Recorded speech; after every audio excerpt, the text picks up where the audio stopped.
Vamos conversar com a doutora Denise Albano, da capital sergipana. E vamos lá. Doutora Denise, esses projetos de pesquisa produziram algum resultado, contribuíram para minimizar os efeitos da pandemia? E em relação a essas ameaças, como é que a senhora tem reagido a essas tentativas de intimidação e essas ameaças? Então, Arivan, obrigada. Precisa coragem. Eu tenho que reconhecer que nem todo mundo tem a disposição e a coragem que eu tenho, com o apoio aí de um pequeno grupo de colegas que me dão um suporte moral.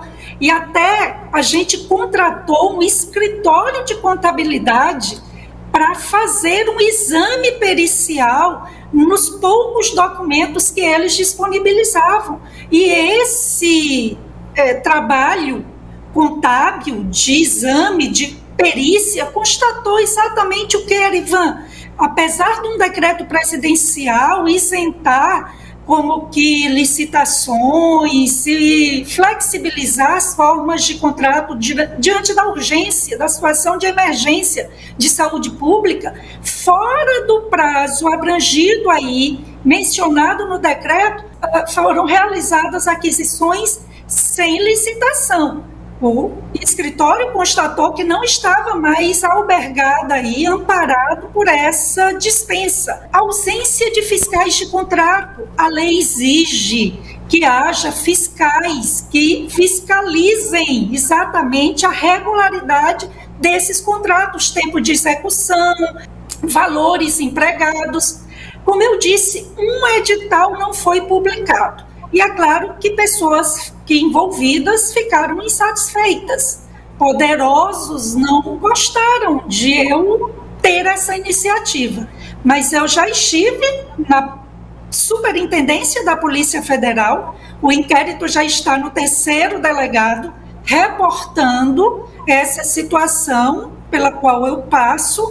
Eu agradeço você abrir espaço no jornal para eu reportar isso. Veja que minha iniciativa já data de mais de 2 anos e eu me mantive discreta, relativamente discreta. Sei que uma investigação deve ser sigilosa, sei que eu trouxe dados que são bastante comprometedores, mas diligências investigativas pelos órgãos competentes precisavam ser realizadas em complemento, mas eu termino trazendo essa questão ao público até como uma forma de buscar maior segurança com essa publicidade. Então, eu sou imensamente grata a você, Arivan. Eu acredito, praticamente tenho a gente chama de certeza com alta probabilidade, uma certeza bem crível de que o que ocorreu aqui em Sergipe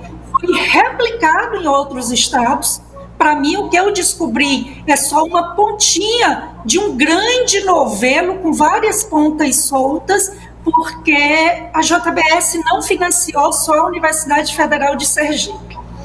Os ministérios públicos não doaram, e eu aqui, em respeito à instituição, as instituições que integram os ministérios públicos, trabalho, federal, estaduais, que até agiram de boa fé, com espírito de solidariedade, mas houve doações para outras instituições espalhadas pelo Brasil. E a questão que fica é essa: será que nessas outras instituições o quadro não foi um tanto quanto parecido aqui em Sergipe, ou Sergipe foi um caso isolado?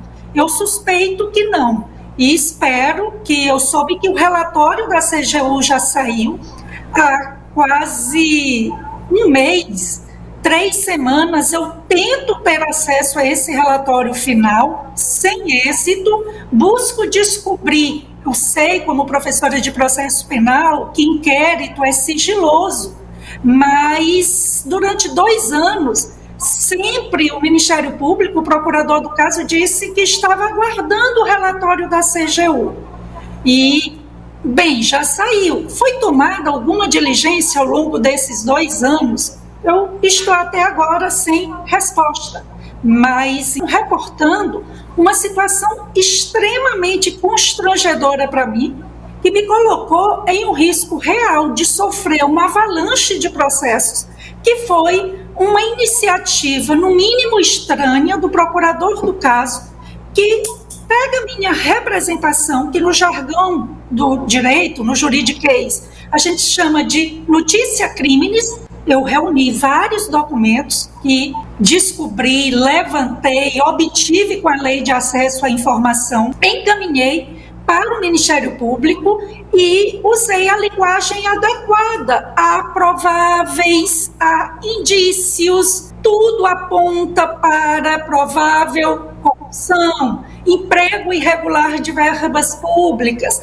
peculato, pedindo para o Ministério Público avançar e instaurar um procedimento de apuração. Pois do jeito que eu encaminhei essa representação, sem qualquer pedido meu, sem qualquer solicitação nesse sentido, ele caminha para o TCU. E, chegando ao Tribunal de Contas da União, promove-se o arquivamento. Mas por que o arquivamento? Pelo envio de forma irregular. Eu só enviaria para o TCU ao final. Eu sei como encaminhar a representação para o Tribunal de Contas da União. Jamais seria no modelo, na forma que eu encaminhei para o Ministério Público, porque inclusive o TCU só tem competência e atribuição para apurar verbas públicas. Eu jamais mencionaria, por exemplo, o caso JBS. Eu também não utilizaria essa linguagem, prováveis indícios, evidências. Eu seria mais assertiva.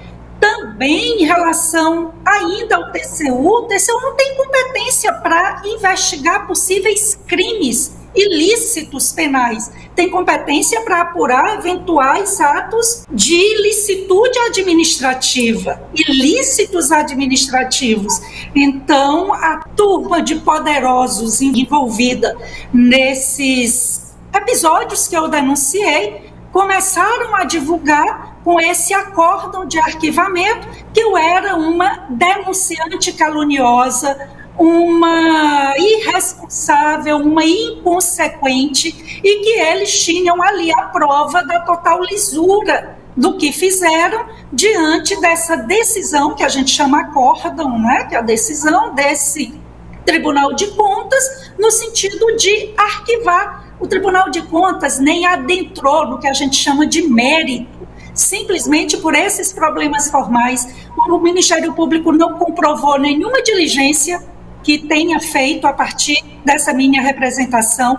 Como eu disse, foi ausente de documentação comprobatória. É provável, portanto, né, pelo que eu li do acórdão, que os vários documentos que eu encaminhei não foram também enviados para o TCU. Eu não mencionaria doações privadas, por óbvio, porque o TCU não tem aí qualquer atribuição nessa seara, e essa foi uma situação muito, muito constrangedora, que me expôs ainda mais a riscos, mas a gente é pessoa de fé. Como eu disse, eu já estou perto de me aposentar. Eu fui sim candidata a reitora, mas quando encaminhei essas denúncias, eu divulguei nota pública, até para mostrar que minha luta é pelo resgate dessa universidade, que é minha segunda casa, em que eu tenho consciência da minha dedicação a ela, para que ela seja resgatada de uma apropriação privada que poderosos fizeram, para que a dimensão pública verdadeiramente possa ser sua expressão maior e com a consciência tranquila de dever feito, porque inclusive eu tomando conhecimento, a omissão é ilícito penal e é ilícito administrativo, eu estaria prevaricando, e assim tomei essa iniciativa com riscos pessoais, com custo pessoal, mas tenho sim a consciência tranquila.